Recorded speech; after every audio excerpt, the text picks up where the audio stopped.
रहमानिर्रहीम। अस्सलामुअलैकुम प्यारे दोस्तों। सदियों पुरानी बात है, हिंदुस्तान पर उस वक्त राजा महाराजे हुकूमत करते थे। एक हिंदू राज्य ने बहुत से इलाकों पर कब्जा किया हुआ था। वो एक जालिम बादशाह था। बात बात पर वजीरों को कत्ल करवा दिया करता था। उसका एक वजीर बहुत अक्लमंद और रहमदिल इंसान था। वो राया से नेक सलूक करता और बादशाह से चोरी उनकी मदद किया करता। वो एक मरतबा दरिया की दूसरी जानिब जाने के लिए जब दरिया पर पहुंचा तो उसने देखा कि एक मलाह नई कश्ती लिए उसके इस्तकबाल के लिए मौजूद है। जब वो दरिया के दूसरे किनारे पर पहुंचे तो जालिम बादशाह के सिपाही उस कश्ती पर कब्जा करने के लिए तैयार खड़े थे। वजीर ने मलाह की कश्ती उनसे बचा ली। मलाह बहुत खुश हुआ और वजीर का शुक्रिया अदा करके चला गया। इधर जब बादशाह को खबर मिली तो वो आग बगोला हो गया और मन ही मन में वजीर से इंतकाम लेने की साजिश बनाने लगा। कुछ अरसा पहले बादशाह को एक सफेद हाथी का बच्चा तोहफे में मिला था। अब वो बड़ा हो चुका था। बादशाह अपने वज़रा और दरबारियों के साथ हाथी देखने गया। बादशाह रहमदिल वजीर से इंतकाम लेना भूला नहीं था। उसने वजीर से कहा, मुझे इस हाथी का वजन बताओ। तुम्हारे पास 10 दिन हैं। अगर तुम नहीं बता सके तो मैं तुम्हारा सर कलम करवा दूंगा। रहमदिल वजीर बहुत परेशान हुआ। वो मुख्तलिफ तदबीरें सोचने लगा, लेकिन इसे कुछ समझ नहीं आ रहा था कि वो क्या करे। वो परेशानी के आलम में दरिया की तरफ निकल गया और सोच विचार करने लगा।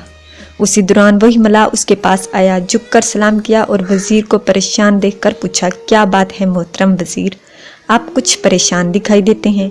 वजीर ने कहा, हाँ बुजुर्गों, बादशाह ने एक उलझन में डाल दिया है। 10 दिन की मोहलत थी, आज 8वां दिन है। अगर जवाब नहीं दिया तो मेरी गर्दन उड़ा दी जाएगी। मलाह ने कहा, हजूर उलझन क्या? हो सकता है मैं आपकी कुछ मदद कर सकूं। वजीर ने कहा, बात यह है, बादशाह के पास एक हाथी है। उसने मुझे हाथी का वजन बताने का कहा है, लेकिन ये कैसे मुमकिन है? मलाह मुस्कुराया और कहा, यह कोई इतनी बड़ी बात नहीं है, मैं ये काम चुटकी बजाते कर सकता हूँ। वजीर को बड़ा तजस्सुस हुआ। उसने पूछा, वो कैसे? मलाह ने कहा, आप हाथी लाइए, बाकी काम मैं जानूँ और मेरा काम। वजीर को एक उम्मीद की किरण नजर आने लगी। वो जल्दी से गया और हाथी ले आया। मलाह ने हाथी को कश्ती के अंदर खड़ा किया और पानी वाली जगह ले गया। कश्ती में जहाँ तक पानी दाखिल हुआ वहाँ एक निशान लगा दिया। फिर कश्ती को किनारे पर ला खड़ा किया और हाथी को बाहर निकाला। उसके बाद मलाह और वजीर ने मिलकर कश्ती में पत्थरों को डालना शुरू कर दिया और निशान तक कश्ती में पत्थर डाल दिए गए। फिर मलाह ने उन पत्थरों का वजन किया। जितना वजन उन पत्थरों का बना था, हाथी का वजन भी उतना ही बनाया गया। वजीर मलाह की अक्लमंदी पर बहुत खुश हुआ और बादशाह को जाकर हाथी का वजन बता दिया। बादशाह बड़ा हैरान हुआ और पूछा कि तुमने ये सब कैसे किया?